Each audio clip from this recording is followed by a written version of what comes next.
ਅੱਜ ਅਸੀਂ ਕਕਰਾਲੀ ਪਿੰਡ ਦੇ ਵਿੱਚ ਖੜੇ ਹਾਂ। ਇਹ ਜਿਹੜੀ ਸੜਕ ਤੁਹਾਨੂੰ ਦਿਖਾਈ ਜਾਏਗੀ ਇਹ ਪੌਣੇ 2 ਕਿਲੋਮੀਟਰ ਦੀ ਸੜਕ ਹੈ। ਕਕਰਾਲੀ ਤੋਂ ਨਥਮਲ ਪਿੰਡ ਜਾਂਦੀ ਹੈ। ਇਹ ਬਿਲਕੁਲ ਕੱਚੀ ਸੀ। ਇਹਦੇ 'ਚ ਭਰਤ ਪਾ ਕੇ, ਪੱਥਰ ਪਾ ਕੇ, ਲੁੱਕ ਪਾ ਕੇ ਉਹਨੂੰ ਬਣਾਇਆ ਗਿਆ ਹੈ। ਪੰਜਾਬ ਦੀ ਇਹ ਪਹਿਲੀ ਸੜਕ ਹੈ ਜਿਹੜੀ ਕਿ ਨਗਰ ਪੰਚਾਇਤ ਨੇ ਬਣਾਈ ਹੈ। ਮੇਰੇ ਪਾਸ ਪਿੰਡ ਦੇ ਸਰਪੰਚ ਤੇ ਸਾਡੇ ਮਾਰਕੀਟ ਕਮੇਟੀ ਦੇ ਚੇਅਰਮੈਨ ਖੜੇ ਹੈ। ਇਸ ਤੇ ਸਾਰਾ ਪੈਸਾ ਪੰਚਾਇਤ ਵੱਲੋਂ ਪੰਜਾਬ ਸਰਕਾਰ ਨੇ ਜੋ ਅਸੀਂ ਇਹਨਾਂ ਨੂੰ ਦਿੱਤਾ ਉਹ ਲਗਾਇਆ ਤੇ ਇੱਕ ਬਹੁਤ ਹੀ ਖੂਬਸੂਰਤ ਸੜਕ ਬਣ ਕੇ ਆਈ ਹੈ। ਮੈਂ ਪਿੰਡ ਨਿਵਾਸੀਆਂ ਨੂੰ, ਦੋਨਾਂ ਪਿੰਡਾਂ ਦੇ ਦੋਨੋਂ ਪਾਸੇ ਜਿਹੜੇ ਰਹਿੰਦੇ ਆ ਤੇ ਜਿਨ੍ਹਾਂ ਨੇ ਆਉਣਾ ਜਾਣਾ ਸਾਰਿਆਂ ਨੂੰ ਮੁਬਾਰਕਬਾਦ ਦਿੰਦਾ ਕਿ ਇੱਕ ਬਹੁਤ ਅੱਛਾ ਕੰਮ ਹੈ ਜਿਹੜਾ ਦੋਨੋਂ ਨਗਰ ਪੰਚਾਇਤਾਂ ਨੇ ਮਿਲ ਕੇ ਕੀਤਾ ਹੈ। ਧੰਨਵਾਦ। ਦੋਵੇਂ ਪਿੰਡਾਂ ਦੇ ਸਰਪੰਚ ਸਾਹਿਬਾਨ, ਪੰਚ ਸਾਹਿਬਾਨ, ਸਾਰੇ ਹੀ ਪਤਵੰਤੇ ਸੱਜਣੋਂ, ਵਾਹਿਗੁਰੂ ਜੀ ਕਾ ਖਾਲਸਾ, ਵਾਹਿਗੁਰੂ ਜੀ ਕੀ ਫਤਿਹ। ਮੈਨੂੰ ਬੜੀ ਖੁਸ਼ੀ ਹੈ ਕਿ ਇਹ ਜਿਹੜੀ ਤੁਹਾਡੀ ਬੜੀ ਲੰਬੀ ਡਿਮਾਂਡ ਸੀ ਪੁਰਾਣੀ, ਉਹ ਅੱਜ ਪੂਰੀ ਹੋਈ ਹੈ। ਪੌਣੇ 2 ਕਿਲੋਮੀਟਰ ਦੀ ਇਹ ਸੜਕ ਸੀ, ਕੱਚੀ ਸੀ। ਹਰ ਵਾਰ ਤੁਸੀਂ ਮੇਰੇ ਤੋਂ ਮੰਗ ਕੀਤੀ ਹੈ ਜਾਂ ਵਿਰੋਧੀ ਪਾਰਟੀਆਂ ਜਦ ਵੀ ਇੱਥੇ ਸਰਕਾਰ ਵਿੱਚ ਰਹੀਆਂ ਉਹਨਾਂ ਤੋਂ ਵੀ ਮੰਗ ਕੀਤੀ ਕਿ ਇਹ ਸੜਕ ਬਣੇ। ਇਹ ਪਹਿਲੀ ਸੜਕ ਹੈ ਪੰਜਾਬ ਦੀ ਜਿਹੜੀ ਗ੍ਰਾਮ ਪੰਚਾਇਤਾਂ ਨੇ ਰਲ ਕੇ ਬਣਾਈ ਹੈ। ਪੈਸਾ ਤਾਂ ਸਰਕਾਰ ਦਾ ਹੀ ਹੈ ਲੇਕਿਨ ਬਾਕੀ ਸੜਕਾਂ PWD ਬਣਾਉਂਦੀ ਹੈ। ਇਹ ਉਹਨਾਂ ਦੇ ਏਜੰਡੇ 'ਚ ਆ ਨਹੀਂ ਸੀ ਰਹੀ, ਸੋ ਮੈਂ ਪੈਸੇ ਦੇ ਕੇ ਨਾਲ ਪੰਚਾਇਤਾਂ ਨੇ ਮਿਹਨਤ ਕੀਤੀ ਕਿ ਸੜਕ ਹੋਂਦ ਵਿੱਚ ਆਈ ਹੈ। ਮੈਂ ਇਸ ਲਈ ਤੁਹਾਨੂੰ ਸਾਰਿਆਂ ਨੂੰ ਬਹੁਤ ਬਹੁਤ ਵਧਾਈ ਦਿੰਦਾ। ਇਸ ਤੋਂ ਇਲਾਵਾ ਕਕਰਾਲੀ ਪਿੰਡ ਇੱਕ ਮਾਡਲ ਪਿੰਡ ਬਣ ਗਿਆ। ਪੂਰੇ ਪੰਜਾਬ ਹੋਵੇ ਤਾਂ ਇਸ ਤਰ੍ਹਾਂ ਕਰਾਉਣਾ ਚਾਹੀਦਾ। ਤੁਹਾਡਾ ਟੋਭਾ ਜਿਸ ਤਰੀਕੇ ਨਾਲ ਪੱਕਾ ਕੀਤਾ ਗਿਆ ਹੈ, ਗਰਾਊਂਡ ਬਣ ਰਿਹਾ ਹੈ, ਸਾਰੀਆਂ ਗਲੀਆਂ ਨਾਲੀਆਂ ਬਣ ਗਈਆਂ, ਤੁਹਾਡੇ ਪਿੰਡ ਨੂੰ ਆਉਣ ਵਾਲੀਆਂ ਸੜਕਾਂ ਬਣ ਗਈਆਂ। ਆਹ ਕੱਚੀ ਸੜਕ ਸੀਗੀ, ਇਹ ਵੀ ਤਿਆਰ ਹੋ ਗਈ। ਇਸ ਤਰ੍ਹਾਂ ਦਾ ਪੰਜਾਬ ਦੇ ਵਿੱਚ ਪਿੰਡ ਨਹੀਂ ਦੇਖਣ ਨੂੰ ਮਿਲ ਰਹੀ। ਇਲਾਕੇ ਦੇ ਵਿੱਚ ਜਿੰਨੀ ਡਿਵੈਲਪਮੈਂਟ ਹੋ ਰਹੀ ਹੈ ਇੰਨੀ ਕਦੇ ਆਜ਼ਾਦੀ ਤੋਂ ਬਾਅਦ ਇੰਨਾ ਪੈਸਾ ਪਿੰਡਾਂ 'ਚ ਨਹੀਂ ਆਇਆ ਤੇ ਪਿੰਡਾਂ 'ਚ ਨਹੀਂ ਲੱਗਿਆ। ਤੁਸੀਂ ਦੇਖੋ ਕੋਈ ਸੜਕ ਐਸੀ ਨਹੀਂ ਰਹਿਣ ਦਿੱਤੀ ਜਿਹਦੇ 'ਚ ਲੁੱਕ ਨਹੀਂ ਪਾਈ। ਗਲੀਆਂ ਸਾਰੇ ਪਿੰਡਾਂ ਦੀਆਂ ਲਗਭਗ ਅਸੀਂ ਸਾਰੀਆਂ ਬਣਾਤੀਆਂ। 90% ਗਲੀਆਂ ਇਲਾਕੇ ਦੇ ਪਿੰਡਾਂ ਦੀਆਂ ਪੱਕੀਆਂ ਹੋ ਚੁੱਕੀਆਂ। ਕੱਲਾ ਗਲੀਆਂ ਨਾਲੀਆਂ ਸੜਕਾਂ ਤੱਕ ਸੀਮਿਤ ਨਹੀਂ ਹੈ ਗੱਲ, ਗਰਾਊਂਡ ਵੀ ਬਣ ਰਹੇ ਹੈ। 5 ਕਮਿਊਨਿਟੀ ਸੈਂਟਰ ਬਣਾਏ ਹੋਏ ਇਲਾਕੇ ਦੇ ਵਿੱਚ ਜਿੱਥੇ ਗਰੀਬ ਬੰਦੇ ਵਿਆਹ ਕਰ ਸਕਦੇ ਆ। ਪੜ੍ਹਾਈ ਜਦ ਤੱਕ ਨਹੀਂ ਆਉਂਦੀ ਜਦ ਤੱਕ ਕੋਈ ਵੀ ਇਲਾਕਾ ਤਰੱਕੀ ਨਹੀਂ ਕਰ ਸਕਦਾ। ਇਹ ਮੈਂ ਪਹਿਲਾਂ ਬੋਲਦਾ ਹੁੰਦਾ ਸੀ ਲੇਕਿਨ ਹੁਣ ਜਦ ਸਰਕਾਰ ਵਿੱਚ ਆਏ ਹੈ ਤਾਂ ਇਹ ਮਸਲੇ ਦਾ ਹੱਲ ਕਰਿਆ ਹੈ। ਚਮਕੌਰ ਸਾਹਿਬ ਦੇ ਵਿੱਚ 42 ਏਕੜ ਦੇ ਵਿੱਚ ਯੂਨੀਵਰਸਿਟੀ ਬਣ ਰਹੀ ਹੈ ਜਿਹਦੇ ਤੇ 500 ਕਰੋੜ ਰੁਪਇਆ ਲੱਗ ਰਿਹਾ ਹੈ। ਜ਼ਮੀਨ ਖਰੀਦ ਲਈ ਹੈ, 100 ਕਰੋੜ ਦੀ ਬਿਲਡਿੰਗ ਬਣਨੀ ਸ਼ੁਰੂ ਹੋ ਗਈ ਹੈ। ਇਹਦੇ ਨਾਲ ਆਪਣੇ ਨੌਜਵਾਨ ਇੱਥੇ ਚੰਗੀ ਪੜ੍ਹਾਈ ਕਰਨਗੇ ਤੇ ਉਹਨਾਂ ਨੂੰ ਨੌਕਰੀਆਂ ਮਿਲੇਗੀਆਂ। ਅੱਜ ਤੱਕ ਇਹ ਪਟਿਆਲੇ ਹੈ, ਜਲੰਧਰ ਹੈ, ਅੰਮ੍ਰਿਤਸਰ ਹੈ, ਬਠਿੰਡੇ ਹੈ, ਹੋਰ ਜਗ੍ਹਾ ਯੂਨੀਵਰਸਿਟੀਆਂ ਨਹੀਂ ਹੈ ਸਰਕਾਰੀ। ਪ੍ਰਾਈਵੇਟ ਯੂਨੀਵਰਸਿਟੀਆਂ ਚਾਹੇ ਬਹੁਤ ਬਣੀਆਂ। 2 ITI ਕਾਲਜ ਮੈਂ ਇਲਾਕੇ ਵਾਸਤੇ ਲੈ ਕੇ ਆਇਆ। ਇੱਕ ਆਪਣੇ ਆ ਰਸੂਲਪੁਰ ਬਣ ਰਿਹਾ, ਇੱਕ ਉਧਰ ਤਿਰਪੜੀ ਬਣ ਰਿਹਾ। ਅੱਜ ਤੱਕ ਕੋਈ ਕਾਲਜ ਆਪਣੇ ਸਰਕਾਰੀ ਨਹੀਂ ਸੀ ਆਪਣੇ ਇਲਾਕੇ 'ਚ। ਇਕੱਠੇ 2 ਲੈ ਕੇ ਆਉਂਦੇ ਹੈ, ਯੂਨੀਵਰਸਿਟੀ ਲੈ ਕੇ ਆਉਂਦੀ ਹੈ। ਚਮਕੌਰ ਸਾਹਿਬ ਦਾ ਹਸਪੀਟਲ ਅਪਗ੍ਰੇਡ ਕਰਤਾ ਹੈ। 100 ਬੈਡਡ ਹਸਪੀਟਲ ਬਣਨਾ ਹੈ, ਉਹਦੇ ਪੈਸੇ ਮਨਜ਼ੂਰ ਹੋ ਚੁੱਕੇ, ਕੰਮ ਸ਼ੁਰੂ ਹੋਣ ਲੱਗਿਆ। ਸੋ ਹਰ ਤਰ੍ਹਾਂ ਦੀ ਤਰੱਕੀ ਹੈ ਜਿਹੜੀ ਉਹ ਅਸੀਂ ਕਰਾ ਰਹੇ ਹਾਂ। ਜਿਹੜਾ ਫਾਟਕ ਹੈ ਮਰੰਡੇ ਦਾ, ਕਿੰਨੀ ਦਿੱਕਤ ਸੀਗੀ ਕਿ ਇੱਥੇ ਨੂੰ ਹਰ ਟਾਈਮ ਫਾਟਕ ਲੱਗਿਆ ਰਹਿੰਦਾ ਸੀ। 6 ਮਹੀਨੇ ਤੋਂ ਕੰਮ ਚੱਲ ਰਿਹਾ ਇਹਦਾ, 3 ਮਹੀਨੇ ਤੱਕ ਕੰਪਲੀਟ ਹੋ ਜਾਣਾ ਹੈ। 17 ਕਰੋੜ ਰੁਪਇਆ ਲਾ ਕੇ ਅੰਡਰ ਬ੍ਰਿਜ ਬਣਾ ਰਹੇ। ਇਹ ਬਹੁਤ ਪੱਕੀ ਵਿਕਾਸ ਹੈ। ਦਰਿਆ ਤੇ ਪੁਲ ਲਗਾ ਕੇ GT ਰੋਡ ਨਵੇਂ ਸ਼ਹਿਰ ਵਾਲੇ ਨਾਲ ਇਲਾਕੇ ਨੂੰ ਜੋੜਨ ਲੱਗੇ। ਸੋ ਇਹ ਚੀਜ਼ਾਂ ਪਹਿਲਾਂ ਕਦੇ ਦੇਖਣ ਨੂੰ ਨਹੀਂ ਮਿਲੀਆਂ ਇਲਾਕੇ ਦੇ ਵਿੱਚ। ਜਿਸ ਤਰ੍ਹਾਂ ਦਾ ਵਿਕਾਸ ਹੁਣ ਹੋਇਆ, ਪਹਿਲਾਂ ਇਸ ਤਰ੍ਹਾਂ ਕਦੇ ਨਹੀਂ ਹੋਇਆ। ਤੁਸੀਂ ਆਪਣੇ ਪਿੰਡ ਦੇ ਵਿੱਚ ਦੇਖ ਲਓ, ਨਾਲ ਦੇ ਪਿੰਡਾਂ 'ਚ ਦੇਖੋ, ਸਾਰੇ ਪਿੰਡਾਂ ਦੀਆਂ ਗਲੀਆਂ ਨਾਲੀਆਂ, ਸੀਵਰ ਪੈ ਰਹੇ, ਗਲੀਆਂ ਨਾਲੀਆਂ ਪੱਕੀਆਂ ਹੋ ਰਹੀਆਂ, ਗਰਾਊਂਡ ਬਣ ਰਹੇ। ਸੋ ਮੈਂ ਜੋ ਤੁਸੀਂ ਮੈਨੂੰ ਡਿਊਟੀ ਲਾਈ ਹੈ ਉਸ ਨੂੰ ਨੇਕ ਨੀਤੀ ਪੂਰਾ ਤਨ ਮਨ ਲਾ ਕੇ ਨਿਭਾ ਰਿਹਾ। ਸੋ ਅੱਜ ਮੈਂ ਤੁਹਾਨੂੰ ਬੇਨਤੀ ਕਰਨਾ ਚਾਹੁੰਦਾ ਕਿ ਕਰੋਨਾ ਦੀ ਜਿਹੜੀ ਬਿਮਾਰੀ ਆਈ ਹੈ, ਇਹਦੇ ਵਿੱਚ ਵੀ ਵੈਕਸੀਨੇਸ਼ਨ ਕਰਾਉਣਾ ਬਹੁਤ ਜ਼ਰੂਰੀ ਹੈ। ਜੇ ਅਸੀਂ ਟੀਕਾ ਲਵਾ ਲਾਂਗੇ, ਟੀਕਾਕਰਨ ਹੋ ਰਿਹਾ ਹੈ, ਮੈਂ ਸਾਰੇ ਪਿੰਡਾਂ ਦੇ ਵਿੱਚ ਕੈਂਪ ਲਗਾ ਰਿਹਾ ਟੀਕਾਕਰਨ ਦੇ, ਆਪਣੇ ਵੀ ਲੱਗੇਗਾ, ਲੇਕਿਨ ਸਾਰੇ ਬੰਦੇ ਉਹਦੇ 'ਚ ਟੀਕਾ ਲਵਾਓ, ਕਿਉਂਕਿ ਟੀਕਾ ਲੱਗਣ ਦੇ ਨਾਲ ਸਾਡਾ ਸਰੀਰ ਉਸ ਬਿਮਾਰੀ ਦਾ ਟਾਕਰਾ ਕਰਨ ਵਾਸਤੇ ਸਮਰਥ ਹੋ ਜਾਂਦਾ ਹੈ। ਇਹ ਬਹੁਤ ਜ਼ਰੂਰੀ ਹੈ। ਇੱਕ ਮੈਂ ਬੇਨਤੀ ਕਰਨੀ ਹੈ ਕਿ ਕਿਸਾਨ ਸੰਘਰਸ਼ ਦੇ ਵਿੱਚ ਵੱਧ ਚੜ੍ਹ ਕੇ ਹਿੱਸਾ ਲਓ। ਔਰ ਕੁਝ ਬੰਦੇ ਐਸੇ ਹੈ ਜਿਹੜੇ ਸੰਘਰਸ਼ ਨੂੰ ਖਰਾਬ ਕਰਨਾ ਚਾਹੁੰਦੇ। ਉਹ ਕਹਿੰਦੇ ਜੀ ਅਸੀਂ ਪਿੰਡਾਂ 'ਚ ਕਿਸੇ ਵੀ ਲੀਡਰ ਕੇ ਪਾਰਟੀ ਨੂੰ ਨਹੀਂ ਆਉਣ ਦੇਣਾ। ਜਿਹੜੀਆਂ ਹਮਖਿਆਲੀ ਪਾਰਟੀਆਂ, ਜਿਹੜੇ ਲੋਕ ਮਦਦ ਕਰਦੇ ਹੈ, ਉਹਨਾਂ ਨੂੰ ਰੋਕਣ ਦਾ ਕੀ ਮਤਲਬ ਹੈ? ਇਹ ਤਾਂ ਖਾੜਕੂਬਾਦ ਆਇਆ, ਉਹਦੇ ਵਿੱਚ ਕੁਝ ਲੁਟੇਰੇ ਵੜ ਗਏ ਜਿਨ੍ਹਾਂ ਨੇ ਉਸ ਸੰਘਰਸ਼ ਨੂੰ ਖਰਾਬ ਕਰਤਾ। ਇਸੇ ਤਰ੍ਹਾਂ ਕਿਸਾਨ ਦੇ ਵਿੱਚ ਵੀ ਹੁਣ ਬਲੈਕਮੇਲਰ ਔਰ ਕੁਝ ਅਜਿਹੇ ਬੰਦੇ ਵੜ ਰਹੇ ਜਿਹੜੇ ਬੀਜੇਪੀ ਦੇ ਇਸ਼ਾਰੇ ਤੇ ਸੰਘਰਸ਼ ਨੂੰ ਖਰਾਬ ਕਰ ਰਹੇ। ਇਸ ਕਰਕੇ ਪਿੰਡਾਂ ਦੇ ਵਿੱਚ ਬਦਮਗਜੀ ਫੈਲਾਉਂਦੇ ਫਿਰਦੇ ਹੈ। ਕੋਈ ਵੀ ਪਿੰਡ ਜਾ ਜਾਂਦਾ ਹੜਾ ਹਲਾ ਕਰਕੇ ਕਾਲੇ ਝੰਡੇ ਲੈ ਕੇ ਤੁਰ ਪੈਂਦੇ। ਜਿਹੜੇ ਲੋਕ ਸਮਰਥਕ ਹੈ, ਚਾਹੇ ਉਹ ਕੋਈ ਵੀ ਹੈ, ਜਿਹੜਾ ਕਹਿੰਦਾ ਮੂੰਹ ਤੇ ਕਿ ਜੀ ਮੈਂ ਸੰਘਰਸ਼ ਦੇ ਨਾਲ ਹੈ, ਉਹਨਾਂ ਨੂੰ ਨਾਲ ਲੈ ਕੇ ਚੱਲਣਾ ਜ਼ਰੂਰੀ ਹੈ। ਉਹਨਾਂ ਨੂੰ ਕਾਹਦੇ ਵਾਸਤੇ ਪਿੰਡਾਂ 'ਚੋਂ ਰੋਕਣਾ ਹੈ? ਇਸ ਕਰਕੇ ਇਹਨਾਂ ਲੋਕਾਂ ਨੂੰ ਸਮਝਾਓ ਕਿ ਇਸ ਜਿਹੜਾ ਬਹੁਤ ਵਧੀਆ ਸੰਘਰਸ਼ ਚੱਲ ਰਿਹਾ, ਠੀਕ ਹੈ ਕਿ ਮੋਦੀ ਅੜਿਆ ਹੋਇਆ, ਮੋਦੀ ਦੀ ਬੋਦੀ ਪੱਟਣੀ ਪੈਣੀ ਹੈ। ਮੈਂ ਇਸ ਗੱਲ ਦੇ ਵਿੱਚ ਸਹਿਮਤ ਹਾਂ। ਹਰ ਤਰੀਕੇ ਦੇ ਨਾਲ ਉਹਦੇ ਨੱਕ 'ਚ ਦਮ ਕਰਕੇ ਆਪਾਂ ਨੂੰ ਇਸ ਸੰਘਰਸ਼ ਨੂੰ ਕਾਮਯਾਬ ਕਰਨਾ, ਨਹੀਂ ਤਾਂ ਸਾਡਾ ਪੰਜਾਬ ਬਰਬਾਦ ਹੋ ਰਿਹਾ, ਸਾਡੀ ਕਿਸਾਨੀ ਬਰਬਾਦ ਹੋ ਰਹੀ ਹੈ। ਪੰਜਾਬ ਕਿਸਾਨੀ ਦੇ ਸਿਰ ਤੇ ਚੱਲਦਾ ਹੈ। ਸਾਡਾ ਮੁੱਖ ਧੰਦਾ ਕਿਸਾਨੀ ਹੈ।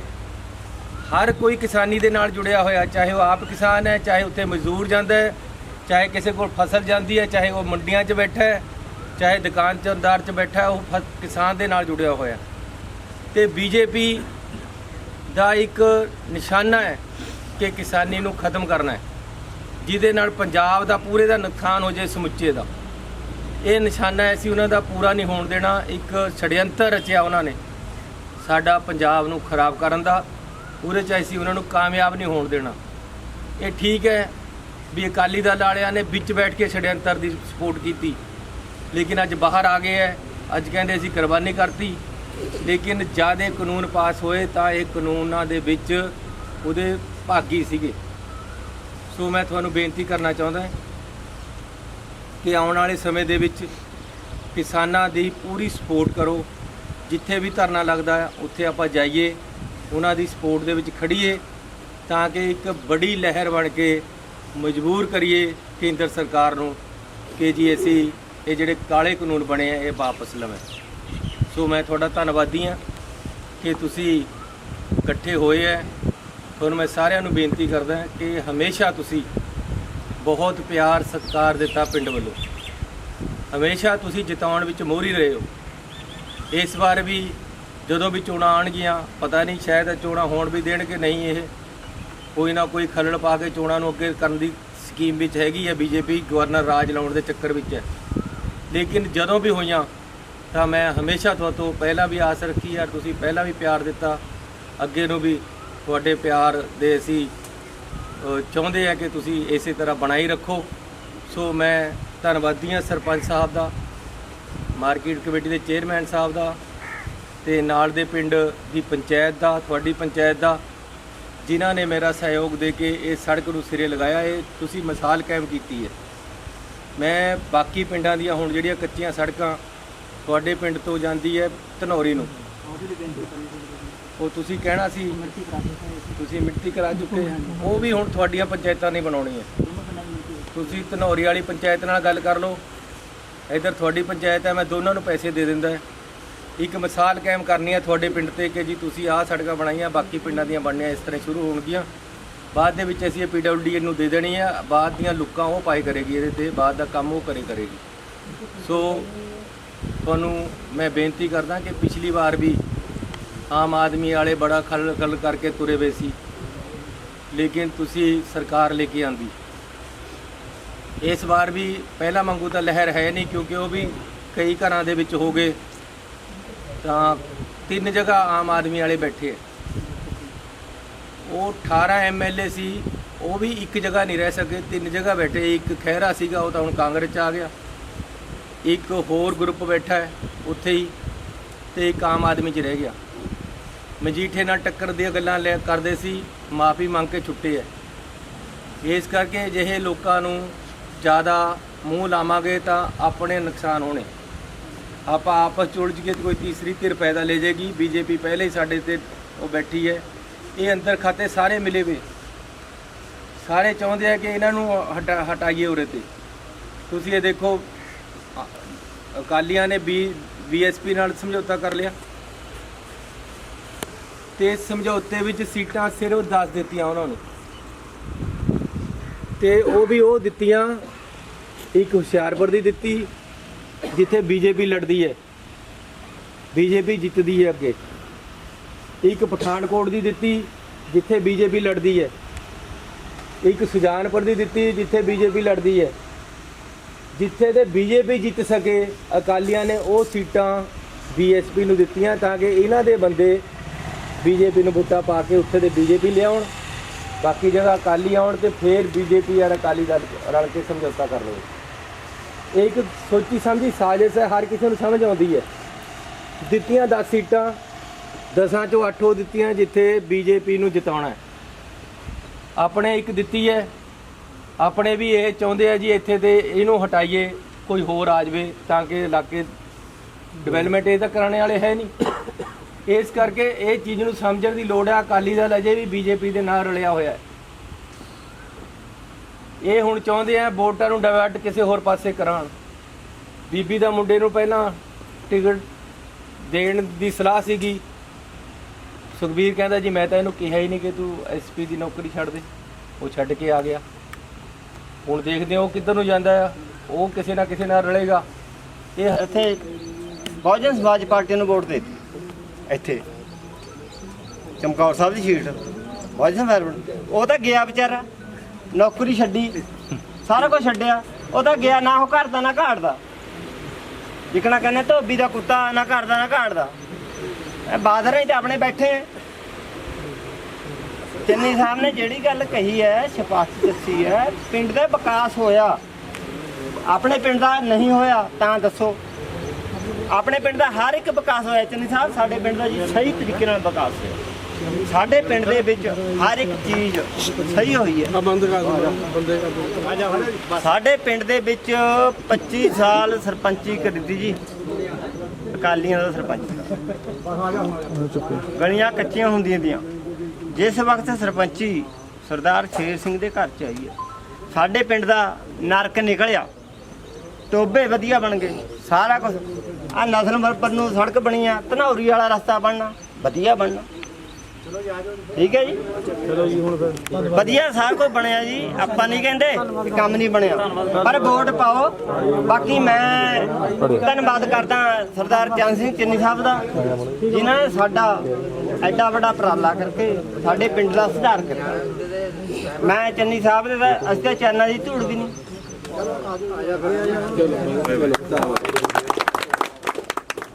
ਵਿਕਾਸ ਬਾਰੇ ਮੰਤਰੀ ਜੀ ਨੇ ਆਪ ਜੀ ਨੂੰ ਤਰਤੀਬ ਵਿੱਚ ਦੱਸਿਆ ਹੈ, ਵਿਚਾਰ ਸੁਣੇ ਹਨ।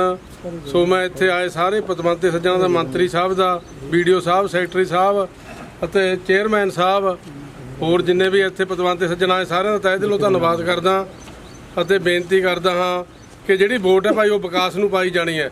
ਸੋ ਇਹ ਆਪਾਂ ਨੇ ਸੋਚਣਾ ਵਿਕਾਸ ਨੂੰ ਵੋਟ ਪੈਣੀ, ਨਾ ਕਿ ਸੋ ਇਸ ਕਰਕੇ ਮੇਰੀ ਬੇਨਤੀ ਹੈ ਸਾਰਿਆਂ ਨੂੰ ਵੀ ਆਪਣੇ ਇਲਾਕੇ ਦਾ ਕੰਮ ਚੰਨੀ ਸਾਹਿਬ ਨੇ ਬਹੁਤ ਵਧੀਆ ਕਰਿਆ। ਕਹੇ ਤੇ ਗ੍ਰਾਂਟਾਂ ਵੀ ਮਿਲ ਰਹੀਆਂ ਅਤੇ ਨਗਰਾਂ ਦੇ ਵਿੱਚ ਕੰਮ ਵੀ ਹੋ ਰਹੇ। ਸੋ ਬਹੁਤ ਬਹੁਤ ਧੰਨਵਾਦ ਇਹਨਾਂ ਦਾ ਅਤੇ ਆਏ ਸਾਰੇ ਸੱਜਣਾਂ ਦਾ ਵੀ ਬਹੁਤ ਬਹੁਤ ਧੰਨਵਾਦ। ਸਰਪੰਚ ਸਾਹਿਬ ਕਕਰਾਲੀ ਦਾ ਧੰਨਵਾਦ। ਵਾਹਿਗੁਰੂ ਜੀ ਕਾ ਖਾਲਸਾ। ਬਸ 3 ਮਹੀਨੇ ਚ ਪੱਕੀ ਕਰ ਕਰਨੀ ਤਾਂ ਤੁਸੀਂ ਹੋ ਮਿਹਰਬਾਨੀ ਸ਼ੁਕਰੀਆ ਜੀ ਤੁਸੀਂ ਉਹ ਕਰਨੀ ਨਾ ਉਹਨਾਂ ਨੂੰ ਧਨੌਰੀ ਵਾਲੇ ਮੈਨੂੰ ਵੋਟਾਂ ਨਹੀਂ ਪਾਉਂਦੇ ਉਹਨਾਂ ਨੂੰ ਸਮਝਾਓ ਨਹੀਂ ਖਵਾਵਾਂਗੇ ਜੀ ਪੂਰਾ ਜੋ ਲਾਵਾਂਗੇ ਜੀ ਅਸੀਂ ਲਿਆਉਣੇ ਜੀ ਤੁਹਾਡੇ ਕੋਲ ਲੈ ਕੇ ਆਉਂਗੇ ਜੇ ਤੁਸੀਂ ਕੰਮ ਕਰੋਗੇ ਜੀ ਫਿਰ ਤਾਂ ਵੋਟਾਂ ਪਾਉਂਗੇ ਹੀ ਲੋਕ ਇਹ ਤਾਂ ਨਹੀਂ ਗੱਲ ਹੈਗੀ ਜੇ ਆਪਾਂ ਕੰਮ ਕਰੋਗੇ ਜੀ ਫਿਰ ਤਾਂ ਵੋਟਾਂ ਪਾਉਂਗੇ ਹੀ ਆਪਾਂ ਕਹਿਣੇ ਜੋਗੇ ਵੀ ਆਂ ਫਿਰ ਤੁਸੀਂ 15 ਸਾਲ ਹੋ ਗਏ ਬਿਨਾਂ ਕੰਮ ਤੇ ਹੀ ਪਾਈ ਜਾਂਦੇ ਨਹੀਂ ਦੇਖੋ ਜਿਹੜੀ ਸਾਡੀ ਗੱਲ ਹੈ ਜੀ ਅਸੀਂ ਨਾ ਜੁੜੇ ਹੋਏ ਹਾਂ ਪਾਰਟੀ ਨਾਲ 100% ਅਸੀਂ ਵੋਟਾਂ ਤੁਹਾਨੂੰ ਪਾਉਣੀ ਤੁਹਾਨੂੰ ਕਰਿਆ ਹੀ ਕੰਮ ਅਸੀਂ ਕਹਿਣਾ ਹੀ ਤੁਸੀਂ ਕਰਿਆ 100% ਤੁਹਾਨੂੰ ਪਾਉਣੀ ਠੀਕ ਹੈ ਕਿ ਨਹੀਂ ਜਦ ਆਪਾਂ ਕਹਿਣੇ ਜੋਗੇ ਵੀ ਹੋ ਜਾਂਦੇ ਜਦ ਆਪਾਂ ਕੰਮ ਕਰਦੇ ਨੇ ਵੀ ਕਹਿਣੇ ਵਾਲੇ ਰਸਤੇ ਤੇ